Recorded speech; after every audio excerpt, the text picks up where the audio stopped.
ಈ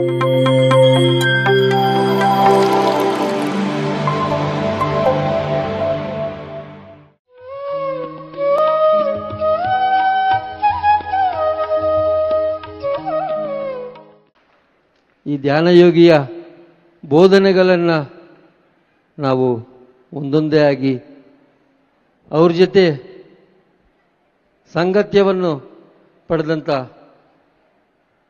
ನಮ್ಮ ಬೆಂಗಳೂರಿನ ಸಂಧ್ಯಾ ವೆಂಕಟೇಶ್ ಮೇಡಮ್ ಹಾಗೂ ಬೆಂಗಳೂರಿನ ಬಸವರಾಜ್ ಅವರು, ವಿಜ್ಜಿಪುರದ ಮುತ್ತುರಾಜ್ ಕಲಬುರ್ಗಿ, ಅಥಣಿಯ ವಿಶಾಲಾಕ್ಷಿ ಅವರ ಮುಖಾಂತರ ಈ ಪಿತಾಮಹ ಧ್ಯಾನಯೋಗಿಯ ಬೋಧನೆಗಳನ್ನು ಒಂದೊಂದಾಗಿ ತಿಳಿಯೋಣ. ಮಾಸ್ಟರ್ಸ್, ಈ ಪ್ಯಾನಲ್ನ ಡಿಸ್ಕಷನ್ ಆರಂಭ ಮಾಡೋದಕ್ಕಿಂತ ಮುಂಚಿತವಾಗಿ ನಿಮ್ಮೆಲ್ಲರಿಗೂ ಒಂದು ಪ್ರಶ್ನೆ. ಪತ್ರಿಜಿಯವರನ್ನು ಎಷ್ಟು ಜನ ಇಷ್ಟಪಡ್ತೀರಾ? ಯಾಕೆ ಅಂತ ಕೇಳ್ಬೋದಾ? ಯಾಕೆ? ಅವರು ನಮಗೆ ಕೊಟ್ಟಿದ್ದಂಥ ಜ್ಞಾನ, ನಮಗೆ ತೋರಿಸಿದ್ದಂಥ ಸಾಧನ ಮಾರ್ಗ, ಅದೇ ಜ್ಞಾನವನ್ನು ಈಗ ನಾವು ಇಲ್ಲಿರುವಂಥ ಮಾಸ್ಟರ್ಸ್ ಹಿಂದೆ ತಿಳಿಯೋಣ. ಪತ್ರಿಜಿಯವರಂದ್ರೇ ಮೊದಲನೇದಾಗಿ ಜ್ಞಾಪಕಕ್ಕೆ ಬರೋದು ಏನಪ್ಪ ಅಂದರೆ, ಅವರು ನಮಗೆ ಕೊಟ್ಟಿದ್ದಂಥ ಪಿರಮಿಡ್ 18 ಆದರ್ಶ ಸೂತ್ರಗಳು.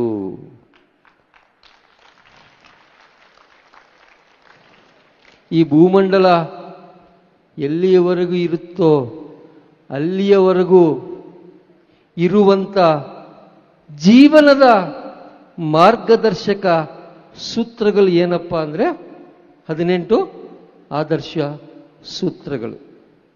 ಆ 18 ಆದರ್ಶ ಸೂತ್ರಗಳಿಂದ ಪ್ರೇರಣೆಯನ್ನು ಪಡೆದಂಥ ಒಬ್ಬ ಮಾಸ್ಟರ್ ಸಂಧ್ಯಾ ವೆಂಕಟೇಶ್ ಮೇಡಮ್, ಅವರಿಂದನೇ ಅದರ ಪ್ರಾಮುಖ್ಯತೆಯನ್ನು ತಿಳಿಯೋಣ. Ma'am. Thank you sir. Brahmarshi ಪತ್ರಿಜಿಯವರಿಗೂ ಹಾಗೂ ಸ್ವರ್ಣಮಾಲಾ ಪತ್ರಿ ಮೇಡಮ್ ಅವ್ರಿಗೂ ಹಾಗೂ ನಿಮ್ಮೆಲ್ಲರ ಸಾಧಕರಿಗೂ ಹೃತ್ಪೂರ್ವಕವಾದ ನಮನಗಳನ್ನು ಸಲ್ಲಿಸುತ್ತಾ, 18 ಆದರ್ಶ ಸೂತ್ರಗಳು ಈಗಾಗಲೇ ನಾವು ವಿಡಿಯೋದಲ್ಲಿ ನೋಡಿದ್ದೀವಿ. ಹಲವಾರು ಮಾರ್ಗಗಳಿದೆ, ಆದರೆ ಇಲ್ಲಿ ನಾವೆಲ್ಲರೂ ಆರಿಸಿಕೊಂಡಿರೋದು ಧ್ಯಾನ ಮಾರ್ಗ. ಎಲ್ಲ ಮಾರ್ಗದಲ್ಲಿ ಕೊನೆಯಲ್ಲಿ ನಾವು ಸ್ಟಾರ್ಟಿಂಗಲ್ಲಿ ನೋಡಿದ್ದೀವಿ, ಧ್ಯಾನ ಯೋಗಿ ಆಗೋದಕ್ಕೆ ಒಂದು ಬೆಳಕನ್ನು ನೋಡಿದ್ದೀವಿ ಅಲ್ವಾ? ಹಾಗಾಗಿ ನಾವು ಧ್ಯಾನ ಅನ್ನು ಆರಿಸ್ಕೊಂಡಿದ್ದೀವಿ. ಅಂದರೆ ಬೆಳಕು ಅಂದರೆ ನಮ್ಮಲ್ಲಿರ್ತಕ್ಕಂತಹ ಆ ಬೆಳಕನ್ನು ಅನುಭವಕ್ಕೆ ಪಡ್ಕೊಳ್ಳೋದಕ್ಕೆ, ಆ ಬೆಳಕಿಗೆ ನಾವು ಆತ್ಮ ಅನ್ಬೋದು, ನಮ್ಮ ಅರ್ಥಕ್ಕೆ ತಕ್ಕ ಹಾಗೆ ಹೆಸರು ಏನಾದರೂ ಇಟ್ಕೋಬಹುದು, ನಮ್ಮ ಸ್ಥಿತಿಗೆ ತಕ್ಕ ಹಾಗೆ. ಹಾಗಾಗಿ ನಮ್ಮಲ್ಲಿರ್ತಕ್ಕಂತಹ ಆ ಚೈತನ್ಯವನ್ನು ಪರಿಚಯ ಮಾಡಿಕೊಳ್ಳೋದಕ್ಕೆ ಇಲ್ಲಿ ಇರ್ತಕ್ಕಂಥ ನಾವೆಲ್ಲರೂ ಆರಿಸಿಕೊಂಡಿರೋದು ಧ್ಯಾನ ಮಾರ್ಗವನ್ನು. ಆ ಧ್ಯಾನ ಮಾರ್ಗದಲ್ಲಿ ನಾವು ಮುಂದುವರಿಬೇಕು ಅಂದರೆ ಏರುಪೇರುಗಳು ಇರುತ್ತೆ, ಹಲವಾರು ಸುಗಮವಾಗಿ ನಮ್ಮ ದಾರಿ ಸಾಗಬೇಕು ಅಂದರೆ ಪತ್ರಿಜಿಯವರು ತಿಳಿಸ್ಕೊಟ್ಟಿರ್ತಕ್ಕಂತಹ 18 ಆದರ್ಶ ಸೂತ್ರಗಳನ್ನು ಪ್ರತಿಯೊಬ್ಬ ಸಾಧಕರು ಪಾಲಿಸಲೇಬೇಕು. ಈಗಾಗಲೇ ಯಾರಿಗಾದರೂ ಅದು ಪರಿಚಯ ಇಲ್ಲ ಅಂದರೆ ಖಂಡಿತ ಅದು ಮೊದಲನೇದಾಗಿ ನಮ್ಮ ಸಾಧನೆ ಸುಗಮವಾಗಿ ಸಾಗಬೇಕು, ಧ್ಯಾನ ಸಾಧನೆ ಅನ್ನೋದಾದರೆ ಅದು ತಿಳ್ಕೊಂಡು ಪುಸ್ತಕಗಳಲ್ಲೂ ಇದೆ, ಬುಕ್ ಸ್ಟಾಲಲ್ಲಿ ತಗೊಳ್ಳಿ, ಇಲ್ಲ ಅಂದರೆ PMC ಚಾನಲ್ ಮೂಲಕವೋ, ಇಲ್ಲ ಪಿರಮಿಡ್ ಕಾಲ್ ಸರ್ವಿಸಸ್ ಬೆಂಗಳೂರು, ಅಥವಾ ಹಲವಾರು ಝೂಮ್ ಸೆಷನ್ಗಳಲ್ಲಿ ನಡೆಯುವ ಯೂಟ್ಯೂಬ್ ಚಾನಲ್ಗಳಲ್ಲಿ 18 ಆದರ್ಶ ಸೂತ್ರಗಳು ವಿಡಿಯೋಗಳು ಹಲವಾರು ಇದೆ. ಅದನ್ನು ಆಲಿಸಿ, ಅದನ್ನು ಪಾಲಿಸಿ. ಆಗಲೇ ನಮ್ಮ ಧ್ಯಾನ ಮಾರ್ಗ, ನಮ್ಮ ಏನು ಉದ್ದೇಶಕ್ಕೆ ನಾವು ಧ್ಯಾನಕ್ಕೆ ಬಂದಿದ್ದೀವೋ, ಹಲವಾರು ಒಬ್ಬೊಬ್ಬರದ್ದು ಒಂದೊಂದಾಗಿರುತ್ತೆ ಕಾರಣ. ಇಲ್ಲಿ ನಾವು ಸಾವಿರಾರು ಜನ ಇದ್ದೀವಿ, ಧ್ಯಾನಕ್ಕೆ ಬಂದಿರೋ ಕಾರಣ ಸಾವಿರಾರು ಕಾರಣಗಳಿರುತ್ತೆ, ಆದರೆ ಎಲ್ಲರ ಗುರಿ ಒಂದೇ ಆಗಿರುತ್ತೆ. ನಮ್ಮ ಆ ಆದರ್ಶ ಸೂತ್ರಗಳನ್ನು ನಾವು ತಿಳ್ಕೊಂಡಾಗ ನಮ್ಮ ಗುರಿ ಮುಟ್ಟೋದಕ್ಕೆ ಸಾಧ್ಯ ಆಗುತ್ತೆ ಸುಲಭವಾಗಿ. ಅದಕ್ಕೋಸ್ಕರ ಪತ್ರಿಜಿಯವರು ಸಾಧಕರಿಗಾಗಿ ಕೇವಲ ಪಿರಮಿಡ್ ಮಾಸ್ಟರ್ಸೇ ಅಲ್ಲ, ಜಗತ್ತಿನಲ್ಲಿರ್ತಕ್ಕಂತಹ ಯಾರೇ ಆಗಬಹುದು ಸಾಧನೆಯಲ್ಲಿ ಮುಂದುವರಿಬೇಕು ಅಂದ್ರೆ ಈ 18 ಆದರ್ಶ ಸೂತ್ರಗಳನ್ನ ತಿಳ್ಕೊಂಡು ಆಚರಣೆ ಮಾಡಿದ್ದೇ ಆದ್ರೆ ಅವರ ಒಂದು ಸಾಧನೆ ಗುರಿ ಏನು ಅನ್ನೋದು ನಮಗೆ ತಲುಪೋದಕ್ಕೆ ಸಾಧ್ಯ ಆಗುತ್ತೆ. ಹಾಗಾಗಿ ಮೊದಲನೇದಾಗಿ ಸರಿಯಾದ ಆನಾಪಾನಸತಿ ಧ್ಯಾನ, ಸರಿಯಾದ ಧ್ಯಾನವನ್ನೇ ಮಾಡಬೇಕು ನಾವು. ಅಂದ್ರೆ ಆನಾಪಾನಸತಿ ಧ್ಯಾನ ಮತ್ತೆ ಇತರರಿಗೂ ಸಹ ಆನಾಪಾನಸತಿ ಧ್ಯಾನವನ್ನೇ ಅಭ್ಯಾಸ ಮಾಡಿಸಬೇಕು ಅನ್ನೋದು, ಅದು ನಮಗೆ ಧ್ಯಾನ. ಮೊದಲನೇದಾಗಿ ಸರಿಯಾದ ಧ್ಯಾನ ಅನ್ನೋದು ನಾವಿಲ್ಲಿ ಅರ್ಥ ಮಾಡ್ಕೋಬೇಕು. ಆನ ಅಂದ್ರೆ ಉಚ್ಛ್ವಾಸ, ಅಪಾನ ಅಂದ್ರೆ ನಿಶ್ವಾಸ, ಸತಿ ಅಂದ್ರೆ ಉಸಿರಾಟದ ಜೊತೆಯಲ್ಲಿರುವುದು, ನಮ್ಮ ಉಚ್ಛ್ವಾಸ ನಿಶ್ವಾಸಗಳ ಜೊತೆಯಲ್ಲಿರುವುದು. ಇನ್ನೂ ನಮಗೆ ಸುಲಭವಾಗಿ ಹೇಳಬೇಕು ಅಂದ್ರೆ ಪತ್ರಿಜಿಯವರು ಕೇವಲ ಒಂದೇ ಪದದಲ್ಲಿ ಹೇಳಿದ್ದಾರೆ, ಶ್ವಾಸವೇ ನಮ್ಮ ಗುರು ಅಂತ, ಉಸಿರಾಟದ ಮೇಲೆ ಗಮನ ಅಂತ. ಹಾಗಾಗಿ ಆ ಉಸಿರಾಟವನ್ನ ಗಮನಿಸುತ್ತಾ ಯಾವುದಕ್ಕೋಸ್ಕರ ಧ್ಯಾನ ಮಾಡಬೇಕು ಅನ್ನೋದು ಗೊತ್ತಿಲ್ಲದೇನೆ ನಾನು ಧ್ಯಾನ ಸ್ಥಿತಿಗೆ ಬಂದೆ. ನನ್ನ ಪರಿಸ್ಥಿತಿ ಹಾಗಿತ್ತು, ತುಂಬಾ ಅನಾರೋಗ್ಯದಿಂದ ಇದ್ದಿದ್ದಕ್ಕಾಗಿ ನಾನು ಧ್ಯಾನದಿಂದ ಆರೋಗ್ಯವಂತಳು ಆಗಬಹುದು ಅನ್ನೋ ಉದ್ದೇಶದಿಂದ ಧ್ಯಾನ ಪರಿಚಯವಾಯಿತು. ಹಾಗಾಗಿ ನಾವು ಯಾವುದೇ ಉದ್ದೇಶದಿಂದ ಧ್ಯಾನದಲ್ಲಿ ಹೆಜ್ಜೆ ಇಟ್ಟಿದ್ದೀವಿ ಅಂದ್ರೂ ಸಹ ಅಲ್ಲಿಗೆ ನಿಲ್ಲಬಾರದು ಅನ್ನೋದು ಇಲ್ಲಿ ನಾವು ತಿಳ್ಕೋಬೇಕು. ಮೊದಲನೇದಾಗಿ ಉಸಿರಾಟದ ಮೇಲೆ ಗಮನ ಅನ್ನೋದು ಆ ಧ್ಯಾನ ಪದ್ಧತಿಯನ್ನ, ಸರಿಯಾದ ಧ್ಯಾನವನ್ನ ಅಭ್ಯಾಸ ಮಾಡಬೇಕು. ಯಾವುದೇ ಕಾರಣಕ್ಕೆ ಬಂದರೂ ಸಹ ಅಲ್ಲಿಗೆ ನಿಲ್ಲಬಾರದು. ನಮ್ಮ ಗುರಿ ಆತ್ಮ ಸಾಕ್ಷಾತ್ಕಾರ, ನಮ್ಮನ್ನು ನಾವು ತಿಳ್ಕೊಳ್ಳೋದು, ನಾನು ಅಂದ್ರೆ ಏನು ಅನ್ನೋದು ಅನುಭವ ಪೂರ್ವಕವಾಗಿ ತಿಳ್ಕೊಳ್ಳೋದಕ್ಕೆ ನಮ್ಮ ಈ 18 ಆದರ್ಶ ಸೂತ್ರಗಳನ್ನ ಪಾಲಿಸಿದ್ರೆ ಸಾಧ್ಯ ಆಗುತ್ತೆ. ಹಾಗಾಗಿ ಸರಿಯಾದ ಧ್ಯಾನವನ್ನೇ ಮಾಡಬೇಕು, ಸರಿಯಾದ ಧ್ಯಾನವನ್ನೇ ಇತರರಿಗೂ ಸಹ ಪರಿಚಯ ಮಾಡಬೇಕು. ಮತ್ತೆ ಸರಿಯಾದ ಸ್ವಾಧ್ಯಾಯ ಪುಸ್ತಕಗಳನ್ನ ಓದಬೇಕು ಅಂತ ಪತ್ರಿಜಿಯವರು ಹಲವಾರು ಪುಸ್ತಕಗಳನ್ನ ನಮಗೆ ಸೂಚಿಸಿದ್ದಾರೆ. ಆ ಪುಸ್ತಕಗಳನ್ನೆಲ್ಲವನ್ನು ನಾವು ಓದಬೇಕು. ಯಾಕೆ ಓದಬೇಕು ಅಂದ್ರೆ, ನಾನು ಧ್ಯಾನ ಮಾಡ್ತಿರುವಾಗ ಹಲವಾರು ಲಾಭಗಳನ್ನು ಪಡ್ಕೊಂಡಿದ್ದೆ. ಆದರೆ ಕೆಲವು ನಮ್ಮ ಜೀವನದಲ್ಲಿ ಅವು ನಮಗೆ ಕೈಗೆ ಸಿಗದೆ, ಎಲ್ಲವೂ ಸಿಗುತ್ತೆ ಅಂತಲ್ಲ, ಎಷ್ಟು ಧ್ಯಾನ ಮಾಡ್ತಿದ್ರು ಸಹ ಸಿಗದೆ ಇರತಕ್ಕಂತಹ ಘಟನೆಗಳಲ್ಲೂ ಸಹ ನಾವು ನಮ್ಮ ಸಾಧನೆಯನ್ನು ಮುಂದುವರಿಸಬೇಕು. ಹಾಗಾಗಿ ಸರಿಯಾದ ಪುಸ್ತಕಗಳನ್ನು ಓದಿದಾಗ, ಸ್ವಾಧ್ಯಾಯದಿಂದ ನನಗೆ ಮಿರ್ದಾದ್ ಪುಸ್ತಕ ಓದಿದಾಗ ಅವಾಗ ನನಗೆ ಅರ್ಥ ಆಯಿತು, ಸಾಧನೆ ಅಂದ್ರೆ ಕೇವಲ ಏನೋ ಒಂದು ಪಡ್ಕೊಳ್ಳೋದಕ್ಕಲ್ಲ ಸಾಧನೆ ಮಾಡಬೇಕಿರೋದು, ಧ್ಯಾನ ಮಾಡಬೇಕಿರೋದು ಅಂತ. ಹಾಗೆ ನಮಗೆ ಹಲವಾರು ಸಂಶಯಗಳು ನಿವಾರಣೆ ಆಗುತ್ತೆ ಧ್ಯಾನ ಮಾಡೋದು, ಸ್ವಾಧ್ಯಾಯ ಮಾಡೋದ್ರಿಂದ. ಮತ್ತೆ ಪತ್ರಿಜಿಯವರು ಇನ್ನೊಂದು ಸೂತ್ರ ಅಂದ್ರೆ, ಪ್ರತಿಯೊಬ್ಬರೂ ಪ್ರತಿಯೊಂದು ನಗರ, ಪಟ್ಟಣ, ಹಳ್ಳಿಗಳಲ್ಲಿ ಪಿರಮಿಡ್ ಧ್ಯಾನ ಕೇಂದ್ರಗಳನ್ನ ಸ್ಥಾಪನೆ ಮಾಡಬೇಕು ಅನ್ನೋದು.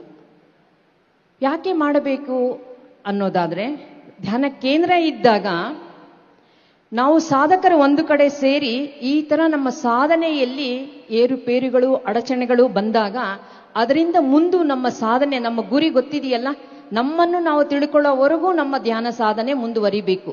ನಮ್ಮ ಹಾದಿಯಲ್ಲಿ ಏನು ಸಿಕ್ಕಿದ್ರೂ ಏನು ಸಿಗದೇ ಇದ್ರೂ ಸಹ ನಮ್ಮ ಸಾಧನೆ ಮುಂದುವರಿಬೇಕು. ಹಾಗಾಗಿ ನಮ್ಮ ಧ್ಯಾನ ಅನುಭವಗಳನ್ನ ನಾವು ಒಬ್ಬರಿಗೊಬ್ಬರು ಪರಸ್ಪರ ವಿನಿಮಯ ಮಾಡಿಕೊಂಡಾಗ ಹಲವಾರು ನಮಗೆ ಗೊಂದಲಗಳಿಂದ ನಾವು ಮುಕ್ತರಾಗ್ತೀವಿ. ಮತ್ತೆ ಪಿರಮಿಡ್ ಶಕ್ತಿಯನ್ನ ಬಳಸಬೇಕು ಅನ್ನೋದು ಮತ್ತೊಂದು ಸೂತ್ರ. ಆ ಪಿರಮಿಡ್ ಶಕ್ತಿಯಿಂದ 3 ಪಟ್ಟು ಹೆಚ್ಚು ನಾವು ಸಿಗುತ್ತೆ ಅನ್ನೋದು ನಮ್ಗೆ ಗೊತ್ತಿದೆ. ಮತ್ತೆ ಧ್ಯಾನ ಕೇಂದ್ರ ಇದ್ದಾಗ ನಾವು ಹುಣ್ಣಿಮೆ ಧ್ಯಾನಗಳನ್ನ ರಾತ್ರಿ ಹೊತ್ತು ಹೆಚ್ಚು ಸಮಯ, ಆ ಒಂದು ಹುಣ್ಣಿಮೆ ಇನ್ನೊಂದು ಸೂತ್ರ, ಅದು 18 ಆದರ್ಶ ಸೂತ್ರಗಳಲ್ಲಿ ಹುಣ್ಣಿಮೆಯ ಶಕ್ತಿಯನ್ನ ಧ್ಯಾನಕ್ಕಾಗಿ ಬಳಸ್ಕೋಬೇಕು ಅನ್ನೋದು. ಹಾಗಾಗಿ ಧ್ಯಾನ ಕೇಂದ್ರದಲ್ಲಿ ಸಹಜವಾಗಿ ಸಾಮೂಹಿಕ ಧ್ಯಾನ, ಸತ್ಸಂಗ, ಅನುಭವಗಳ ಹಂಚಿಕೆ, ಪಿರಮಿಡ್ ಶಕ್ತಿ ಮತ್ತು ಹುಣ್ಣಿಮೆಯ ಶಕ್ತಿಯನ್ನ ನಾವು ಬಳಸ್ಕೊಂತ ಹೋಗ್ತೀವಿ.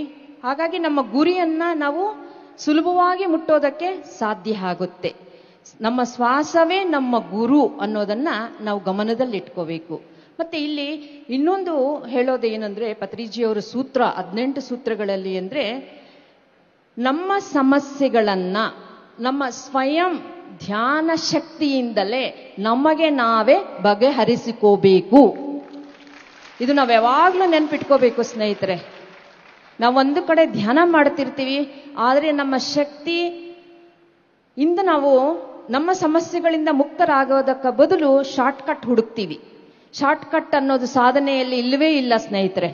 ಹಾಗಾಗಿ ಯಾವುದೇ ಬೇರೆ ದಾರಿಗಳಿಗೆ ನಾವು ಹೋಗಬಾರದು. ಕೇವಲ ಆನಾಪಾನಸತಿ ಧ್ಯಾನವೇ ಮಾಡಬೇಕು. ಆ ಧ್ಯಾನ ಶಕ್ತಿಯಿಂದಲೇ ನಮ್ಮ ಸಮಸ್ಯೆಗಳನ್ನ ನಾವೇ ಅದರಿಂದ ಪರಿಷ್ಕಾರ ಮಾಡ್ಕೋಬೇಕು. ಮತ್ತೆ ಇನ್ನೊಂದು ಸೂತ್ರ ಹೇಳೋದು, ಪ್ರತಿ ಒಬ್ಬರೂ ಶಿಷ್ಯರಾಗಿ ಇರಬಾರದು, ಪ್ರತಿಯೊಬ್ಬರೂ ಮಾಸ್ಟರ್ ಆಗಿ ಇರಬೇಕು ಅನ್ನೋದು. ಯಾವಾಗ ನಮ್ಮ ಸ್ವಶಕ್ತಿಯಿಂದ ನಮ್ಮ ಸಾಧನೆ ಮುಂದುವರಿಯುತ್ತೋ ಖಂಡಿತ ನಾವು ಮಾಸ್ಟರ್ ಆಗ್ತೀವಿ ಸ್ನೇಹಿತರೆ. ಮಾಸ್ಟರ್ ಅಂದ್ರೆ ಬೇರೆ ಏನೂ ಅಲ್ಲ. ಸಿಂಪಲ್ ಆಗಿ ಹೇಳಿದರೆ ಪತ್ರಿಜಿಯವರು ಮಿಸ್ಟರ್, ಮಾಸ್ಟರ್, ಗ್ರ್ಯಾಂಡ್ ಮಾಸ್ಟರ್ ಅಂತ. ಮಿಸ್ಟರ್ ಅಂದ್ರೆ ನಾವು ಧ್ಯಾನಕ್ಕೆ ಹಿಂದೆ ಮನಸ್ಸಿನ ಪ್ರಭಾವದಲ್ಲಿ ಇರ್ತೀವಿ, ಹಾಗಾಗಿ ನಮ್ಮನ್ನ ಮಿಸ್ಟರ್ ಅನ್ನೋದು ಬಳಸ್ತಾರೆ ಆ ಪದವನ್ನ. ಧ್ಯಾನಕ್ಕೆ ಬಂದ ಮೇಲೆ ನಮ್ಮ ಮನಸ್ಸಿನ ಮೇಲೆ ನಮಗೆ ಒಂದು ಹತೋಟಿ ಅನ್ನೋದು, ಹೇಗೆ ಬಳಸಬೇಕು, ಹೇಗೆ ಮಾತಾಡಬೇಕು, ಹೇಗೆ ಅನ್ನೋದೆಲ್ಲವೂ ನಮಗೆ ಪರಿಚಯವಾಗುತ್ತೆ. ಮನಸ್ಸಿನ ಮೇಲೆ ನಮಗೆ ಒಂದು ಹತೋಟಿ ಸಿಗುತ್ತೆ, ಮಾಸ್ಟರ್ ಆಗ್ತೀವಿ. ಹಾಗೆ ನಮ್ಮ ಸಾಧನೆ ಮುಂದುವರಿಸ್ತಾ ಹೋದಾಗ ನಾವು ಗ್ರ್ಯಾಂಡ್ ಮಾಸ್ಟರ್ ಆಗ್ಬೇಕು. ಅಂದ್ರೆ ನಮ್ಮನ್ನ ನಾವು ತಿಳ್ಕೋಬೇಕು. ನಾನು ಅಂದ್ರೆ ಏನು, ಯಾತಕ್ಕಾಗಿ ನನ್ನ ಸಾಧನೆ, ನನ್ನ ಗುರಿ ಏನು ಅನ್ನೋದನ್ನ ನಮ್ಮ ಸ್ವ ಅನುಭವದಿಂದ, ನಾನು ಕೇವಲ ದೇಹ ಮಾತ್ರ ಅಲ್ಲ, ಆತ್ಮ ಒಂದು ಚೈತನ್ಯ ಅನ್ನೋದನ್ನ ನಮ್ಮ ಅನುಭವಕ್ಕೆ ಬರಬೇಕು. ಅಲ್ಲಿವರೆಗೂ ನಮ್ಮ ಸಾಧನೆ, ಗ್ರ್ಯಾಂಡ್ ಮಾಸ್ಟರ್ ಆಗೋವರೆಗೂ ನಮ್ಮ ಸಾಧನೆ ಮುಂದುವರಿತಾ ಹೋಗ್ಬೇಕು. ಹಾಗಾಗಿ ಈ 18 ಆದರ್ಶ ಸೂತ್ರಗಳನ್ನ ನಾವು ಪಾಲಿಸಿದ್ದೇ ಆದ್ರೆ, ಸರಿಯಾಗಿ ಅರ್ಥ ಮಾಡಿಕೊಂಡು ನಮ್ಮ ಸಾಧನೆ ಸುಗಮವಾಗಿ ಸಾಗುತ್ತೆ ಸ್ನೇಹಿತರೆ. ಎಲ್ಲರೂ ನನ್ನ ಹಾಗೆ ಒಬ್ಬೊಬ್ಬರು ಒಂದೊಂದು ಕಾರಣದಿಂದ ಧ್ಯಾನ ಯೋಗಿಗಳಾಗಬೇಕು ಅಂತ ಹೆಜ್ಜೆ ಇಟ್ಟಿದ್ದೀವಿ. ಆದರೆ ಈ ಸೂತ್ರಗಳನ್ನ ಪಾಲಿಸಿದ್ದೇ ಹೋದರೆ ನಾವು ಬೇರೆ ಬೇರೆ ದಿಕ್ಕುಗಳಿಗೆ ಹೋಗ್ತೀವಿ ಸ್ನೇಹಿತರೆ. ನಮ್ಮ ಮನೆಗಳಿಂದ ಪಿರಮಿಡ್ ವ್ಯಾಲಿಗೆ ಬರಬೇಕು ಅಂದ್ರೆ ಹಲವಾರು ಮಾರ್ಗಗಳಿಂದ ನಾವು ಬಂದಿರ್ತೀವಿ ಅಲ್ವಾ. ಆ ರಸ್ತೆಯಲ್ಲಿ ಆ ಒಂದು ಕೆಲವು ರೂಲ್ಸ್ ಇರುತ್ತಲ್ವಾ, ಅದನ್ನು ಪಾಲನೆ ಮಾಡಲೇಬೇಕು. ಆವಾಗ ನಮ್ಮ ಪ್ರಯಾಣ ಸುಗಮವಾಗಿ ನಾವು ತಲುಪಬೇಕಾಗಿರೋ ಒಂದು ಸ್ಥಾನಕ್ಕೆ ಮುಟ್ಟುತ್ತೀವಿ. ಅದೇ ತರ ನಮ್ಮ ಗುರಿ ಏನು ಧ್ಯಾನದಲ್ಲಿ ಅನ್ನೋದು ತಿಳ್ಕೊಂಡು ಅದನ್ನು ಪಾಲಿಸಿದಾಗ ನಮ್ಮ ಗುರಿ ಮುಟ್ಟೋದಕ್ಕೆ ಬೇರೆ ಬೇರೆ ಪ್ರಲೋಭಗಳಿಗಾಗ್ಬೋದು, ಬೇರೆ ಬೇರೆ ಕಡೆ ನಾವು ನಮ್ಮ ಮನಸ್ಸು ಅನ್ನೋದು ಪ್ರಭಾವಕ್ಕೆ ಒಳಪಡದಿರ ಪತ್ರಿಜಿಯವರೇನು ತಿಳಿಸ್ಕೊಟ್ಟಿದ್ದಾರೋ ಆನಾಪಾನಸತಿ ಧ್ಯಾನವನ್ನೇ ಪ್ರತಿಯೊಬ್ಬರು ಮಾಡಬೇಕು. ಆ ಒಂದು ಗುರಿಯನ್ನ, ಧ್ಯಾನ ಯೋಗಿ ಆಗ್ಬೇಕು, ನಾವೆಲ್ಲರೂ ಗ್ರ್ಯಾಂಡ್ ಮಾಸ್ಟರ್ ಆಗ್ಬೇಕು ಅನ್ನೋದು ಪತ್ರಿಜಿಯವರ ಉದ್ದೇಶ. ಈ 18 ಆದರ್ಶ ಸೂತ್ರಗಳನ್ನ ಅವರು ಎನ್ಲೈಟನ್ಮೆಂಟ್ ಆದ ನಂತರ ಈ ಜಗತ್ತಿಗೆ ನೀಡಿರೋದು ಸ್ನೇಹಿತರೆ. ಒಬ್ಬ ಎನ್ಲೈಟನ್ಮೆಂಟ್ ಮಾಸ್ಟರ್ ಆದ ಮೇಲೆ ಬಂದ ಸೂತ್ರಗಳ ಪ್ರಭಾವ ಹೇಗಿರುತ್ತೆ ಅನ್ನೋದು ನಾವು ಆಚರಣೆ ಮಾಡಿದಾಗಲೇ ನಮಗೆ ಗೊತ್ತಾಗುತ್ತೆ. ಹಾಗಾಗಿ ಪ್ರತಿ ಒಬ್ಬರು 18 ಆದರ್ಶ ಸೂತ್ರಗಳನ್ನ ಓದಿ ಅರ್ಥ ಮಾಡ್ಕೊಳ್ಳಿ, ಆಚರಣೆ ಮಾಡಿ. ನಮ್ಮ ಎಲ್ಲರ ಗುರಿ ಒಂದೇ, ನಾನು ಏನು ಅನ್ನೋದು ತಿಳ್ಕೋಬೇಕು. ನಮ್ಮನ್ನು ನಾವು ತಿಳ್ಕೊಂತ ಹೋದಾಗ ನಮಗೆ ಕಾಡಿಸ್ತಕ್ಕಂಥದ್ದು ಏನಿದೆಯೋ ಅದರಷ್ಟಿಗೆ ಅದೇ ಕಡಿಮೆ ಆಗ್ತಾ ಹೋಗುತ್ತೆ ಸ್ನೇಹಿತರೆ. ನಮ್ಮನ್ನು ಏನು ನಮಗೆ ದುಃಖ ಆಗ್ಬೋದು, ಕಷ್ಟ ಆಗ್ಬೋದು, ಅನಾರೋಗ್ಯ ಆಗ್ಬೋದು, ಏನೇ ಸಮಸ್ಯೆ ನಮಗೆ ಬಗೆಹರಿಸ್ಕೋಬೇಕು ಅಂತಿರುತ್ತೋ, ನಾವು ಯಾವಾಗ ನಮ್ಮ ಆತ್ಮದ ಕಡೆ ಧ್ಯಾನ ಶಕ್ತಿಯನ್ನ ಬೆಳೆಸ್ಕೊಂತ ಹೋಗ್ತಾ ಇರ್ತೀವೋ, ಆ ಹಾದಿಯಲ್ಲಿ ಪ್ರಯಾಣ ಮಾಡ್ತಾ ಇರ್ತೀವೋ, ಸಹಜವಾಗೇ ಈ ಎಲ್ಲವೂ ಸಹ ಪ್ರಭಾವ ಕಡಿಮೆ ಆಗುತ್ತೆ, ಅದರಿಂದ ಮುಕ್ತರಾಗ್ತೀವಿ. ಹಾಗಾಗಿ ಪ್ರತಿಯೊಬ್ಬರು ದಯವಿಟ್ಟು 18 ಆದರ್ಶ ಸೂತ್ರಗಳನ್ನ ಪಾಲಿಸಿ ಅಂತ ಪ್ರತಿಯೊಬ್ಬರು ಪತ್ರಿಜಿಯವರು ಹೇಳಿದ ಹಾಗೆ ಪ್ರತಿಯೊಬ್ಬರು, ನಿನ್ನೇನು ಪತ್ರಿ ಮೇಡಮ್ ಹೇಳಿದ್ದಾರೆ, ಪ್ರತಿಯೊಬ್ಬರೂ ಸಹ ಪತ್ರಿಜಿಯಂತೆ ಆಗಬೇಕು ಅಂತ ನಮ್ಮ ಗುರಿಯನ್ನ ಮೇಡಮ್ ನೆನಪಿಸಿದ್ದಾರೆ. ಪತ್ರಿಜಿ ಸಾರ್ ಅವರು ತಿಳಿಸಿದ್ದಾರೆ, ಮೇಡಮ್ ಸಹ ನಿನ್ನೆ ಸಂದೇಶದಲ್ಲಿ ತಿಳಿಸಿದ್ದಾರೆ, ಪ್ರತಿಯೊಬ್ಬರೂ ಪತ್ರಿಜಿ ಆಗ್ಬೇಕು ಅಂತ. ಹಾಗಾಗಿ ಪತ್ರಿಜಿ ಹಾಗೆ ಆಗ್ಬೇಕು ಅಂದ್ರೆ ಪತ್ರಿಜಿ ಅವರ ಹಾಕಿಕೊಟ್ಟಿರ್ತಕ್ಕಂತಹ ಸೂತ್ರಗಳನ್ನು ನಾವು ಪಾಲನೆ ಮಾಡಲೇಬೇಕು. ಅದಕ್ಕೆ ಪತ್ರಿಜಿ ಹೇಳಿರೋದು, ನನ್ನ ಪಾದಗಳನ್ನಲ್ಲ ನನ್ನ ಪದಗಳನ್ನ ಹಿಡ್ಕೊಳ್ಳಿ ಅಂತ ಹೇಳಿದ್ದಾರೆ ಸ್ನೇಹಿತರೆ. ಹಾಗಾಗಿ ನಾವು ಶ್ವಾಸವೇ ಗುರು ಅನ್ನೋದನ್ನ ಸಾಧನೆ ಮಾಡ್ತಾ ಹೋಗೋಣ, ನಮ್ಮ ಗುರಿಯನ್ನ ನಾವೆಲ್ಲರೂ ತಲುಪಿಸೋಣ ಅಂತ ತಿಳಿಸ್ತಾ ಇದ್ದೀನಿ. Thank you sir, thank you one and all. Thank you madam. 18 ಆದರ್ಶ ಸೂತ್ರಗಳನ್ನು ಸೀಮಿತ ಸಮಯದಲ್ಲಿ ಅಚ್ಚುಕಟ್ಟಾಗಿ ತಿಳಿಸ್ಕೊಟ್ಟಿದ್ದಂಥ ಸಂಧ್ಯಾ ಮೇಡಮ್ಗೆ ಒಮ್ಮೆ ಜೋರಾಗಿ ಚಪ್ಪಾಳೆ ತಟ್ಟಾರೆ. ಮಾಸ್ಟರ್ಸ್, ಪತ್ರಿಜಿಯವರ ಆಗಮನ ಈ ಆಧ್ಯಾತ್ಮಿಕ ವೇದಿಕೆಗೆ ಅವರು ಬಂದಿದ್ದಂಥ ಕಾರಣ ಒಂದೇ ಒಂದು, ಪ್ರತಿಯೊಬ್ಬರೂ ಮಾಸ್ಟರ್ ಆಗಿರಬೇಕು, ಮಾಸ್ಟರ್ ಆಗೇ ಜೀವಿಸಬೇಕು. ಅದಕ್ಕೆ ಅವರು ಬರೆದಿರುವಂಥ ಮೊಟ್ಟ ಮೊದಲನೇ ಪುಸ್ತಕವೂ ಅದೇ ಆಗಿರುತ್ತೆ, ಬಿ ಎ ಮಾಸ್ಟರ್. ಎಷ್ಟು ಜನ ಓದಿದ್ದೀರಾ? ಓದಬೇಕು. 18 ಆದೇಶ ಸೂತ್ರಗಳು ಇಷ್ಟೊತ್ತು ಮೇಡಮ್ ಏನು ಹೇಳಿದ್ರಲ್ಲ, ಅದರಲ್ಲಿ ಸ್ವಾಧ್ಯಾಯ ಅನ್ನೋದು ಬಹಳ ಮುಖ್ಯ. ಅದೇ ರೀತಿಯಲ್ಲಿ ಒಬ್ಬ ಮಾಸ್ಟರ್ ಯಾವ ರೀತಿಯಲ್ಲಿ ಜೀವಿಸಬೇಕು ಅನ್ನೋದನ್ನು ಈಗ ಒಂದು 3 ವಿಷಯಗಳ ಮುಖಾಂತರ ಇನ್ನೊಬ್ಬ ಸೀನಿಯರ್ ಮಾಸ್ಟರ್ ಆಗಿರುವಂಥ ಬಸವರಾಜ್ ಅವರ ಮುಖಾಂತರ ತಿಳಿಯೋಣ. ಅವರ ವಿಷಯ ತಿಳಿಯೋದಕ್ಕಿಂತ ಮುಂಚಿತವಾಗಿ ಚಪ್ಪಾಳೆ ತಟ್ಟೋಣ. Sir, over to you. Yes. My dear masters, my dear friends and my dear gods. ನನ್ನ ಹೃದಯಪೂರ್ವಕ ಅಭಿನಂದನೆಗಳು ನಿಮ್ಮೆಲ್ಲರಿಗೂ ಕೂಡ. ಮತ್ತೆ ನಾವೆಲ್ಲರೂ ಕೂಡ ನಮ್ಮ ಜೀವನದಲ್ಲಿ ಶುಭ ಸೂಚಕ, ಶುಭ ದಿನವಾಗಿ ಪರಿಗಣಿಸಬೇಕಾಗಿದ್ದಂಥ ದಿನ ಇವತ್ತು.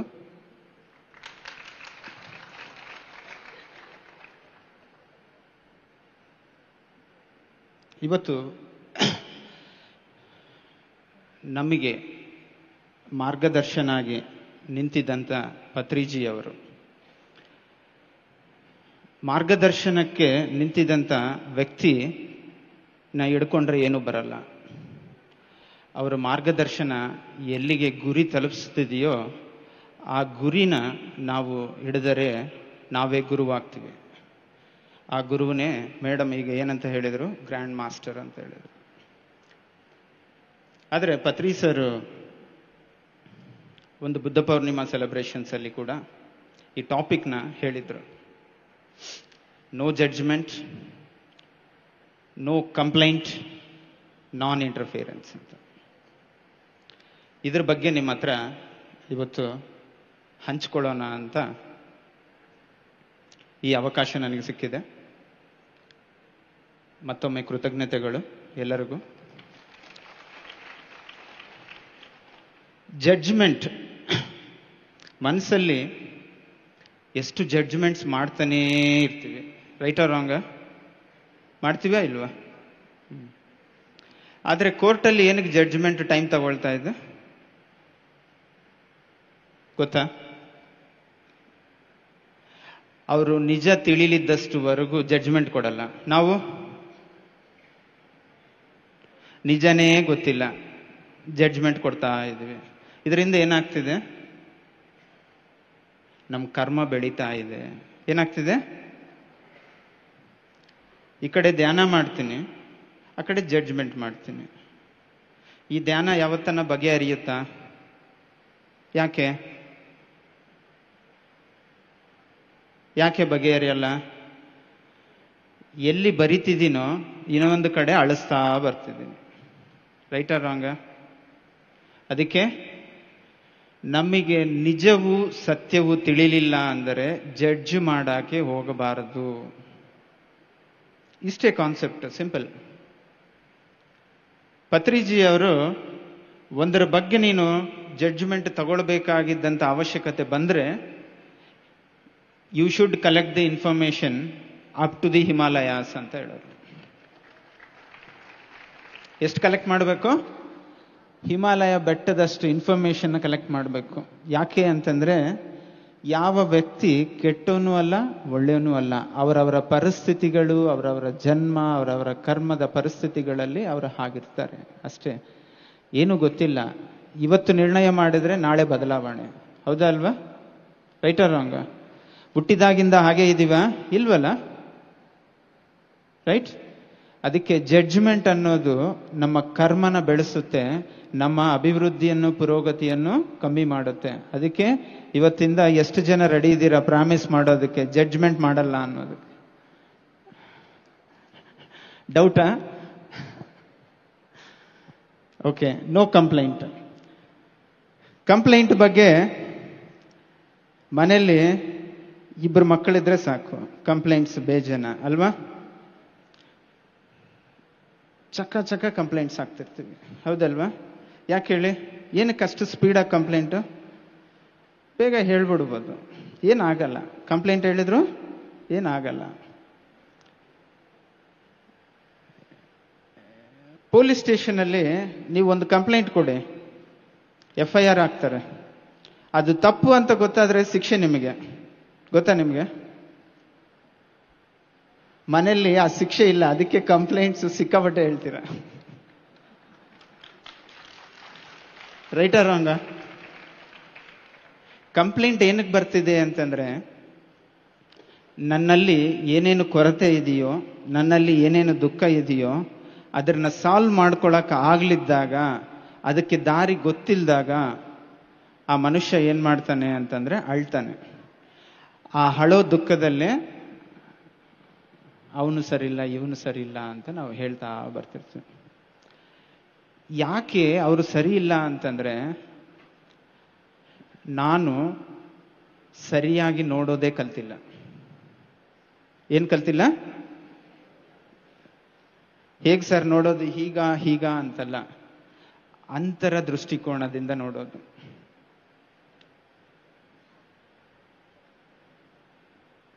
ಈ ಪಿರಮಿಡ್ ಅಲ್ಲಿ ಮನೆಯಲ್ಲಿ ಎರಡು ಒಂದೇ ಇದೆ. ಏನದು ಗೊತ್ತಾ? ಏನಿದೆ? ಎಷ್ಟು ದೊಡ್ಡ ಪ್ಯಾಲೇಸ್ ಆದರೂ, ಬಡವನ ಮನೆ ಆದರೂ ಎರಡು ಒಂದೇ ಇದಾವೆ. ಏನದು ಅಂತಂದ್ರೆ ಖಾಲಿ ಜಾಗ.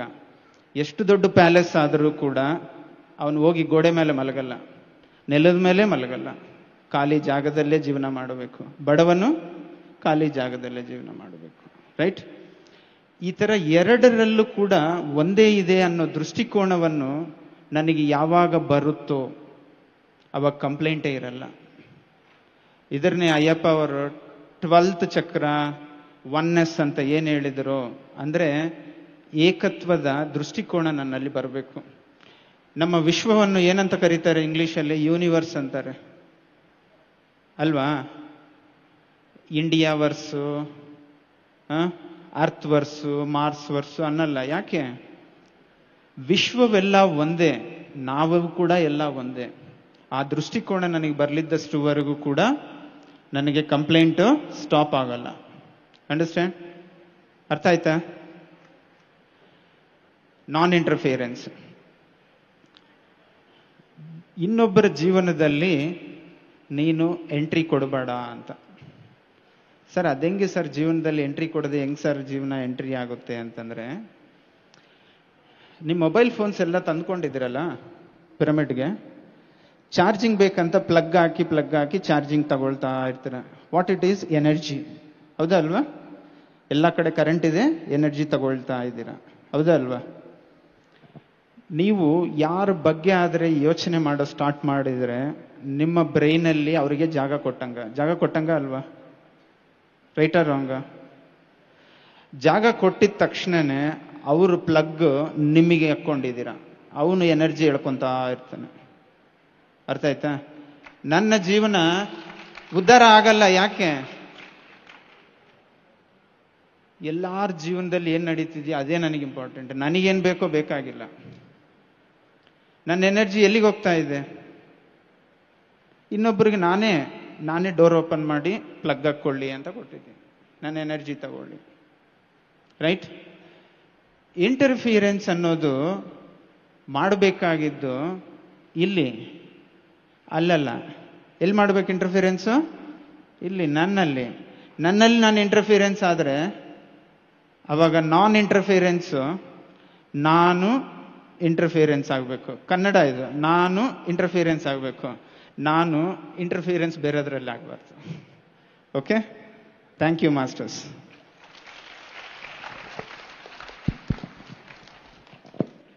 ಅರ್ಥ ಆಯ್ತಾ ಎಲ್ಲರಿಗೆ? ಬಹಳ ಸುಲಭ ಅಲ್ಲ? ಬಹಳ ಸುಲಭ. ಆಚರಿಸಬೇಕು ಅಂದರೆ ಒಂದಿಷ್ಟು ಕಷ್ಟ ಅಂತ ಅನಿಸುತ್ತಲ್ಲ? ಅನಿಸುತ್ತಾ ಇಲ್ಲ? ಯಾಕಂದ್ರೆ ನಮ್ಮ ತಿಳುವಳಿಕೆ ಆ ರೀತಿಯಲ್ಲಿದೆ. ಈಗ ಯಾವ ವರ್ಷದಲ್ಲಿದ್ದೀವಿ ನಾವು? ಯಾವ ವರ್ಷ ಇದು? 2024. ಓಕೆ, 2023ಕ್ಕೆ 2024ಕ್ಕೂ ಎಷ್ಟು ದಿನಗಳ ವ್ಯತ್ಯಾಸ? 365 ದಿನ. ಇದೇ ರಾಂಗ್ ಕಾನ್ಸೆಪ್ಟ್. ಅಂದರೆ 2023ಕ್ಕೆ 2024ಕ್ಕೆ ವ್ಯತ್ಯಾಸ ಒಂದೇ ಕ್ಷಣ. ಹೌದಲ್ಲ? 2023 ರಾತ್ರಿ 11 ಗಂಟೆ 50 ನಿಮಿಷ 59 ಸೆಕೆಂಡ್ ಆದ ನಂತರ ನೀವೆಲ್ಲ ಏನು ಮಾಡ್ತೀರಾ? Happy new year. ಹೌದಲ್ಲ? ಡಿಫರೆನ್ಸ್ ಎಷ್ಟು? ಚಿಟಿಕೆ ಹೊಡೆದಷ್ಟು. ಬದಲಾಗಬೇಕು ಅಂದರೆ ಮನಸ್ಸು ಮಾಡಬೇಕು. ನಾನು ಈ ಕ್ಷಣದಿಂದ ಯಾರ ಬಗ್ಗೆನೂ ತಲೆ ಕೆಡಿಸ್ಕೊಂಡಂಗಿಲ್ಲ, ಯಾರ ಕೆಲಸದಲ್ಲಿನೂ ತಲೆ ಹಾಕೋಕೆ ಹೋಗೋದಿಲ್ಲ, ಯಾರನ್ನ ತಪ್ಪಾಗಿ ತಿಳಿಯೋದಿಲ್ಲ. ಒಂದು ಸಲ ಪಿರಮಿಡ್ ಒಳಗೆ ಬಂದು ಬುದ್ಧ ಪೂರ್ಣಿಮಾ ಸೆಲೆಬ್ರೇಷನ್ಸ್ ಅಟೆಂಡ್ ಆಗಿದ್ದೀವಿ ಅಂದರೆ ಮನೆಗೆ ಹೋಗೋ ಕಾಲಕ್ಕೆ ಮಾಸ್ಟರ್ ಆಗಿ ಹೋಗ್ಬೇಕು. ಹೌದಲ್ಲ? ಆ ಮಾಸ್ಟರ್ ಆಗಬೇಕು ಅಂದರೆ 18 ಆದರ್ಶ ಸೂತ್ರಗಳು, no comments, no judgements, no complaints, ಆ ಸ್ಥಿತಿ ಮುಟ್ಟಬೇಕಂದ್ರೆ ಇದು ಚೆನ್ನಾಗಿರ್ಬೇಕು. ಏನು ಚೆನ್ನಾಗಿರ್ಬೇಕು? ಬಾಯಿ ಚೆನ್ನಾಗಿರ್ಬೇಕು, ಮಾತುಗಳು ಸರಿಯಾಗಿರ್ಬೇಕು. ಅದ್ರ ಬಗ್ಗೆ ನಮ್ಮ ವಿಶಾಲಾಕ್ಷಿ ಮೇಡಮ್ ತಿಳಿಸ್ತಾರೆ. ಜೋರಾಗಿ ಚಪ್ಪಾಳೆ. Thank you sir. ಮೊಟ್ಟ ಮೊದಲಿಗೆ ಮಹಾನ್ ಚೇತನ ಪಿತಾಮಹ ಬ್ರಹ್ಮರ್ಷಿ ಪತ್ರಿಜಿ ಸರ್ ಅವರಿಗೆ ಹಾಗೂ ಸ್ವರ್ಣಮಾಲಾ ಅಮ್ಮನವರಿಗೆ ಅನಂತ ಕೋಟಿ ಆತ್ಮ ಪ್ರಣಾಮಗಳನ್ನು ತಿಳಿಸುತ್ತಾ, ಜೊತೆಗೆ ತಮ್ಮೆಲ್ಲರನ್ನ ನೋಡಿದ್ರೆ ಬಹಳ ಖುಷಿ ಆಗ್ತಾ ಇದೆ ರೀ. ತಮ್ಮೆಲ್ಲರಿಗೂ ಅಭಿನಂದನೆಗಳು. ಯಾಕೆ ಅಂತಂದ್ರೆ ಬುದ್ಧತ್ವವನ್ನು ಹೊಂದಲಿಕ್ಕಂತೆ ಬುದ್ಧ ಪೂರ್ಣಿಮೆಗೋಸ್ಕರ ತಾವೆಲ್ಲರೂ ಬಂದಿದ್ದೀರಾ. ಸೊ ಹಾಗಾಗಿ ತಮ್ಮೆಲ್ಲರಿಗೂ ಕೂಡ ಆತ್ಮಪೂರ್ವಕ ವಂದನೆಗಳು. ಮೃದು ವಚನವೇ ಸಕಲ ತಪಂಗಳಯ್ಯ, ಮೃದು ವಚನವೇ ಸಕಲ ಜಪಂಗಳಯ್ಯ ಅಂತ ನಮ್ಮ ಶರಣರು ಯಾಕೆ ಮಾತಿನ ಬಗ್ಗೆ ಹೇಳಿದ್ರಪ್ಪ ಅಂತಂದ್ರ, ನಾವು ಏನು ಅನ್ನೋದನ್ನ ಯಾವುದು ತೋರಿಸ್ಕೊಡುತ್ತೆ ಅಂತಂದ್ರೆ ಮಾತು ತೋರಿಸ್ಕೊಡುತ್ತೆ ಸ್ನೇಹಿತರೆ. ನಾವು ಎಷ್ಟು ಗಂಟೆ ಧ್ಯಾನ ಮಾಡ್ತೀವಿ, ಎಷ್ಟು ವರ್ಷಗಳಿಂದ ಧ್ಯಾನ ಮಾಡ್ತೀವಿ ಅನ್ನೋದಕ್ಕಿಂತ ಯಾವುದು ಮುಖ್ಯ ಆಗುತ್ತೆ ಅಂತಂದ್ರೆ ನಾವು ಹೇಗೆ ಮಾತಾಡ್ತೀವಿ ಅನ್ನೋದು ಮುಖ್ಯ ಆಗುತ್ತೆ.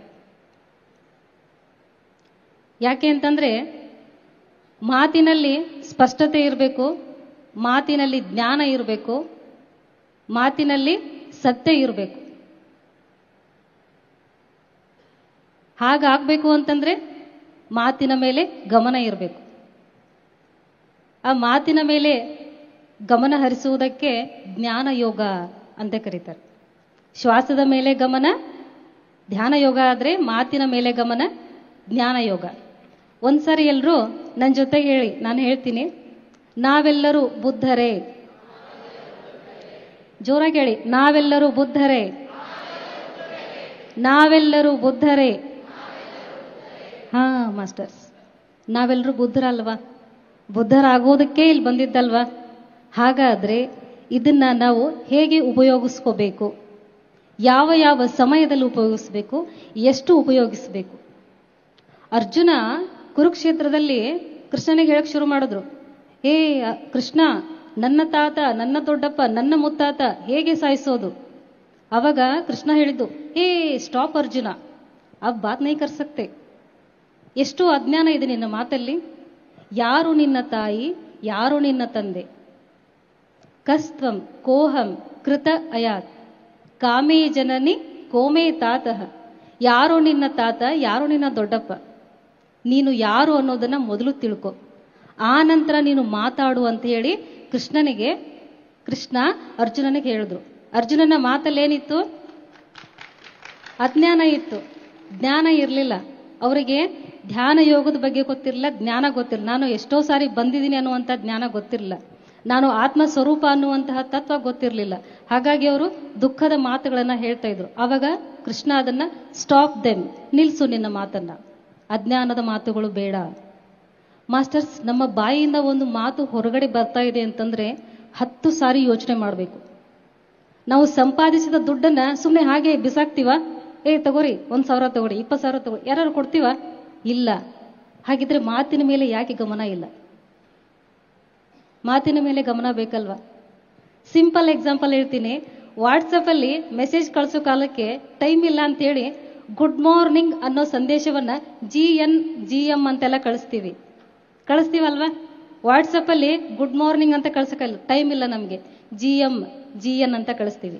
ಅದೇ ಶಾರ್ಟ್ ಕಟ್ ಅನ್ನ ನಮ್ಮ ಮಾತಿನಲ್ಲಿ ನಾವು ಯಾಕೆ ಅಳವಡಿಸ್ಕೊಳ್ತಾ ಇಲ್ಲ? ಅಳವಡಿಸ್ಕೋಬೇಕಲ್ವಾ? ಹಾಗೆ ಅಳವಡಿಸಿಕೊಂಡಾಗ ಇಂತಹ ಹಂತದ ಸಾಧನೆಯನ್ನ ಮಾಡ್ತಾ ಹೋದಾಗ ಯಾವುದು ಸಿಗುತ್ತೆ ಅಂತಂದ್ರೆ ಬುದ್ಧತ್ವ ಅನ್ನೋದು ಸಿಗುತ್ತೆ. ಯಾಕೆ ಅಂದ್ರೆ ನಾವು ಇರೋದು ಬುದ್ಧ ಯೋಗದಲ್ಲಿ ಸ್ನೇಹಿತರೆ. ಬುದ್ಧ ಪೂರ್ಣಿಮೆ ಸಂಭ್ರಮಾಚರಣೆಗೆ ಬಂದಿದ್ದೀವಿ ಅಂತಂದ್ರೆ ಎಸ್ ನಾವು ಆಗ್ಬೇಕು. ಎಸ್ ಆಗ್ತಿರಲ್ವಾ? ಎಸ್ ಅಂತ ಹೇಳಿ ಆಗ್ತಿರಲ್ವಾ?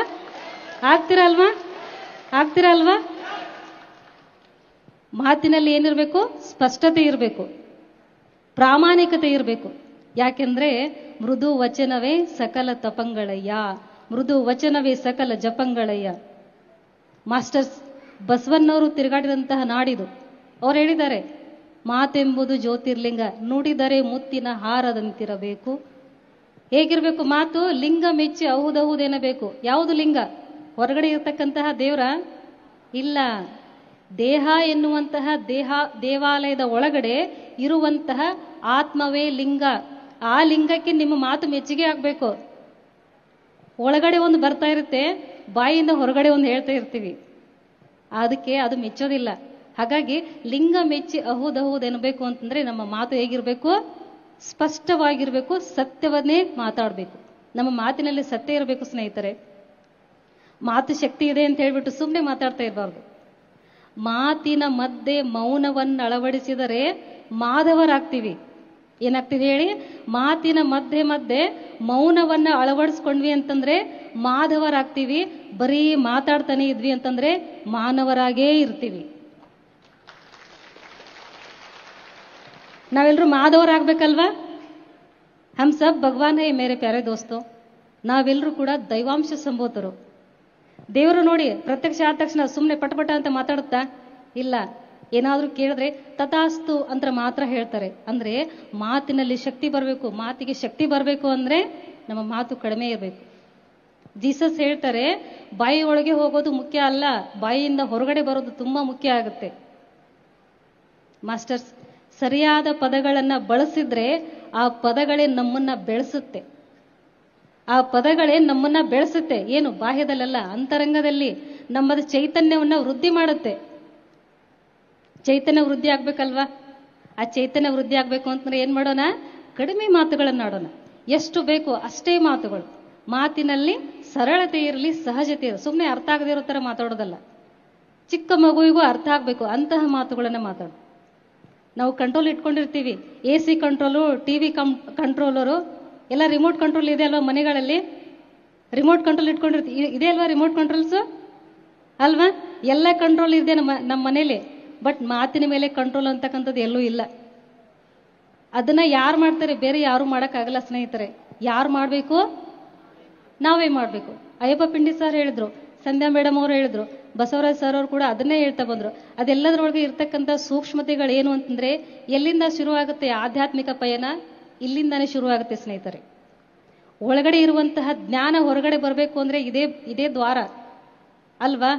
ಹೊರಗಡೆ ಇರ್ತಕ್ಕಂಥದ್ದು ಬರಬೇಕು ಅಂತಂದ್ರೂ ಕೂಡ ಇದೇ ದ್ವಾರ. ಹಾಗಾಗಿ ಇಲ್ಲಿ ಹೆಚ್ಚು ಗಮನ ಹರಿಸಿದ್ರೆ ನಾವು ಮಾಧವರಾಗ್ತೀವಿ. ನಮಗೆ ಫಿಲ್ಟರ್ ವಾಟರ್ ಬೇಕು ಅಲ್ವಾ? ಮಿನರಲ್ ವಾಟರ್ ಬೇಕು. ನಮಗೆ ಮಿನರಲ್ ವಾಟರ್ ಬೇಕ್ರಿ, ಫಿಲ್ಟರ್ ವಾಟರ್ ಬೇಕು. ನಮಗೆ ಬೇರೆ ನೀರು ಆಗಲ್ಲ, ನಮಗೆ ಶೀತ ಆಗುತ್ತೆ ಅಂತ ಹೇಳ್ತೀವಿ. ಎಲ್ಲದರಲ್ಲೂ ಫಿಲ್ಟ್ರೇ. ನಾವು ತಗೊಳ್ಳೋ ಬಟ್ಟೆಯಲ್ಲೂ ಎಲ್ಲ ಚೆನ್ನಾಗಿರ್ಬೇಕು, ಎಲ್ಲ ವ್ಯವಸ್ಥೆನೂ ಚೆನ್ನಾಗಿರ್ಬೇಕು. ಆದರೆ ನಾವು ಮಾತಿನಲ್ಲಿ ಫಿಲ್ಟರ್ ಹಾಕ್ತೀವ? ನಾವು ಮಾತಿಗೇನಾದ್ರು ಫಿಲ್ಟರ್ ಇದೆಯಾ? ಇಲ್ಲ, ಹಂಗೆ ರೈಲ್ ಗಾಡಿ ಥರ ಹಂಗೆ ಓಡ್ತಾನೇ ಇರುತ್ತೆ ಅದು. ಇಲ್ಲಿ ಮೈಕ್ ಆಫ್ ಆದರೆ ಹಾಗೆ ಚಿಕ್ಕದಾಗಿ ರೈಲ್ ಹೋಗಿ ಹಾಗೆ ಹಿಂದೆ ಓಡ್ತಾನೆ ಇರುತ್ತೆ. ಬೇಡ ಸ್ನೇಹಿತರೆ.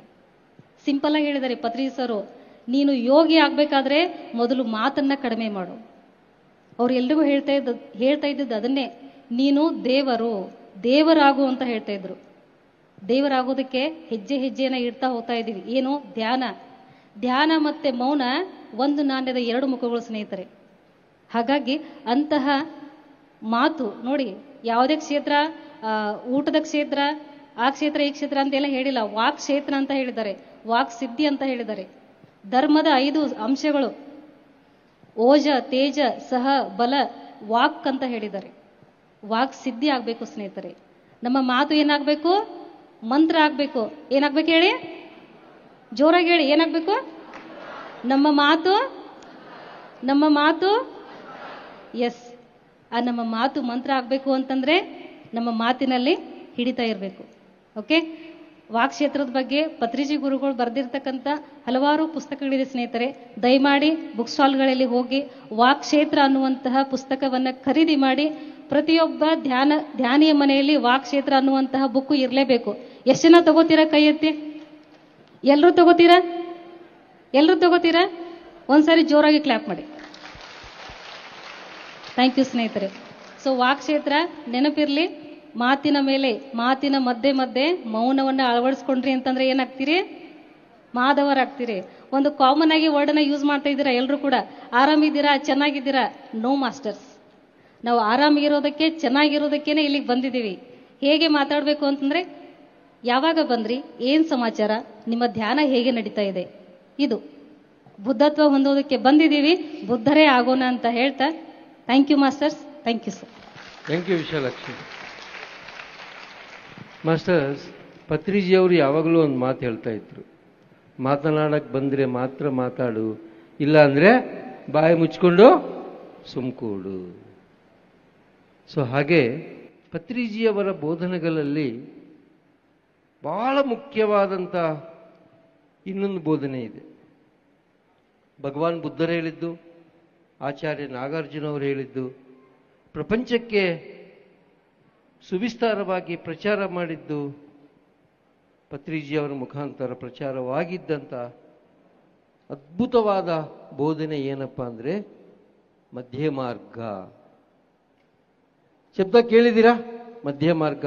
ಮಧ್ಯ ಮಾರ್ಗವನ್ನು ಕುರಿತು ನಮ್ಮ ವಿಜಯಪುರದ ಮುತ್ತುರಾಜ್ ಹೇಳ್ತಾರೆ. ಮುತ್ತುರಾಜ್ ಅವರೇ. ವಿಜಯಪುರ ಅಂದ ತಕ್ಷಣನೇ ಆ ವಿಜಯಪುರ ಅಂತಾರೆ ಸರ್. ಬೆಂಗಳೂರು ಗ್ರಾಮಾಂತರ ಜಿಲ್ಲೆ ವಿಜಯಪುರ. ಓಕೆ. ಎಲ್ಲ ಮಾಸ್ಟರ್ಸ್ಗೂ, ಇಲ್ಲಿ ಕರ್ನಾಟಕ ಧ್ಯಾನ ಮಹಾಚಕ್ರ ಆಗಮಿಸಿರುವಂತಹ ಎಲ್ಲ ದೇವರುಗಳಿಗೆ ನಮಸ್ಕಾರಗಳನ್ನು ತಿಳಿಸುತ್ತಾ,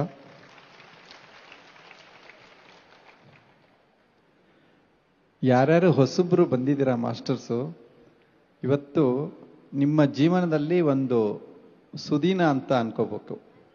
ಈ ಒಂದು 3 ದಿನ ಅಥವಾ ಈ ಒಂದು 3 ದಿನ ಬಹಳ ಸುದಿನ.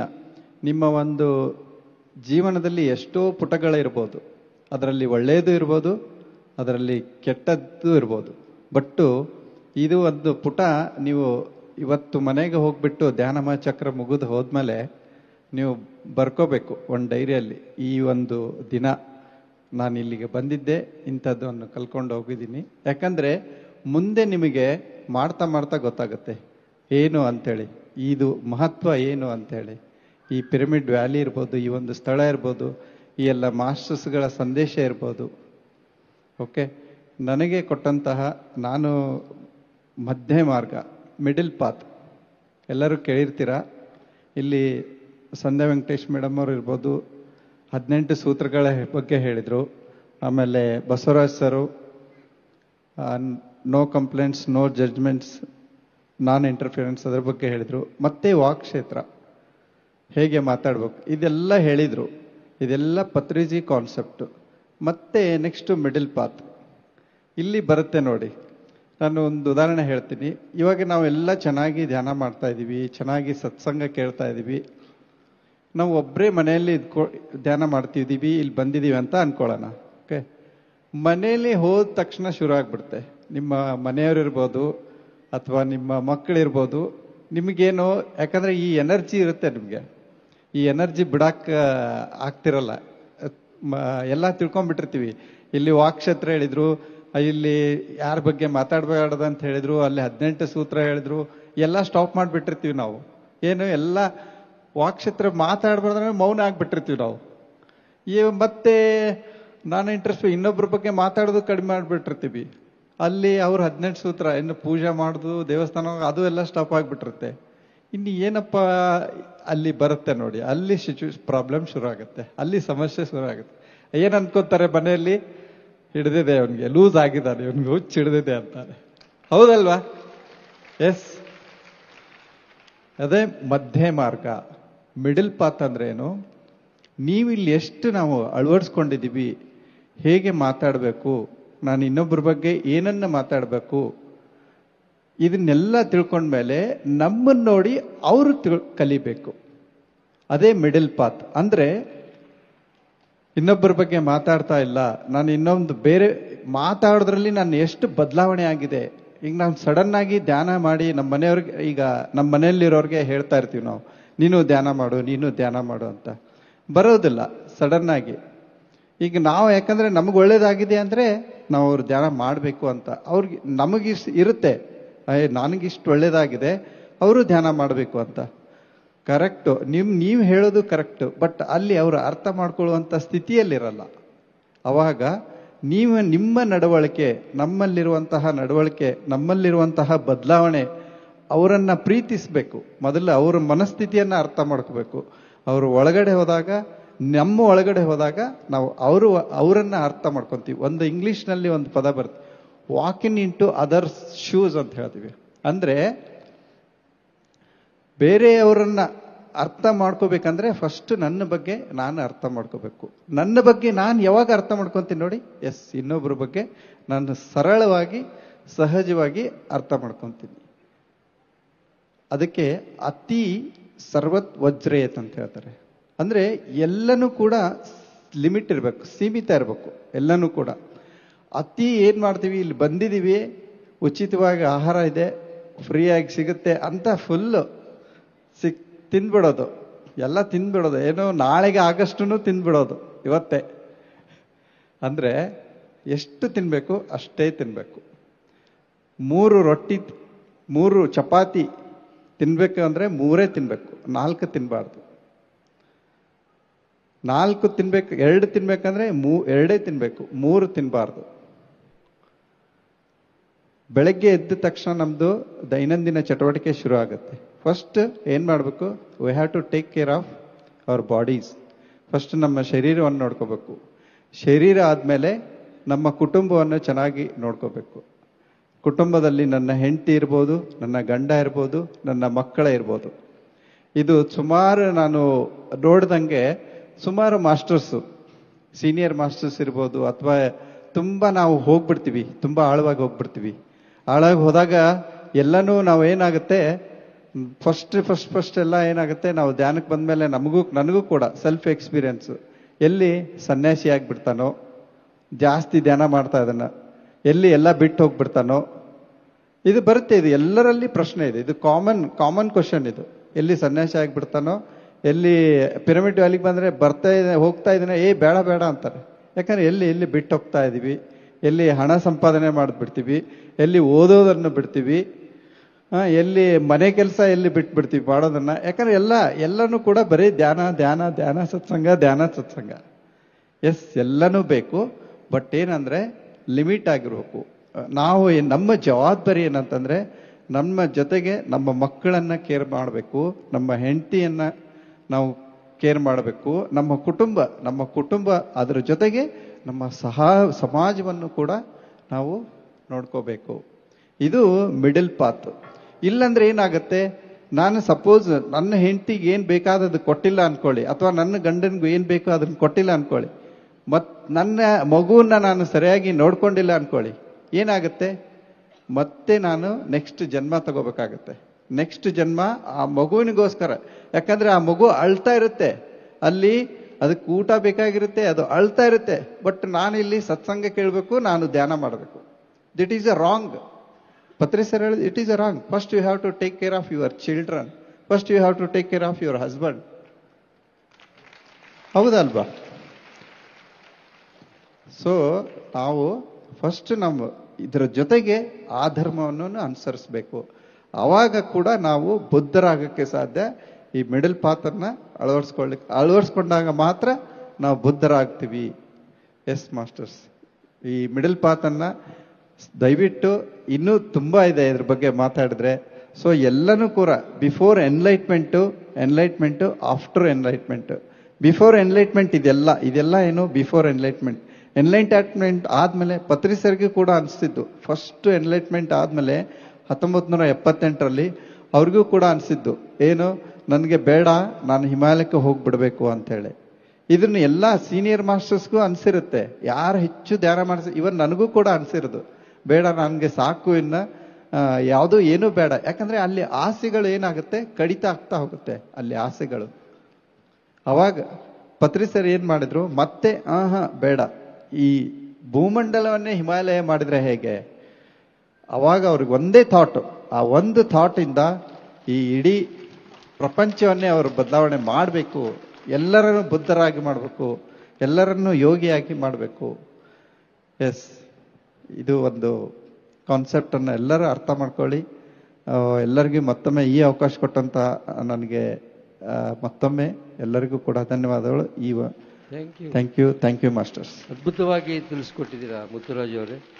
PMC ಕನ್ನಡ ಚಾನೆಲ್ ಅನ್ನು ಲೈಕ್ ಮಾಡಿ, ಶೇರ್ ಮಾಡಿ, ಸಬ್ಸ್ಕ್ರೈಬ್ ಮಾಡಿ ಮತ್ತು ಮಾಡಿಸಿ.